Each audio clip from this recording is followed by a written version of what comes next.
गुढीपाडवा हा उत्सव मुळात हिंदूंचा हा वर्षाच्या प्रथम दिवसाचा उत्सव.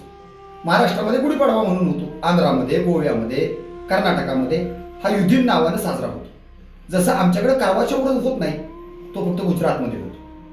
येणेप्रमाणे पाडवा हा सण ज्या त्या ठिकाणी महाराष्ट्राच्या संस्कृतीमध्ये महाराष्ट्रानुसार होतो. धर्मवीर छत्रपती श्री संभाजी महाराजांच्या मृत्यूचा आणि गुढीपाडव्याचा अंततः काहीही संबंध नाही, परंतु हिंदू संस्कृतीचं कुठंतरी वाटोळं व्हावं, तिला गालबोट लागावं, ती माणसांनी करू नये, त्याच्यामध्ये मतभेद निर्माण व्हावे, त्याच्यामध्ये विचारभेद निर्माण व्हावे, हा उद्देश डोळ्यासमोर ठेवून काही लोकांनी गुढीपाडव्याच्या सणाला लांछन लावलं.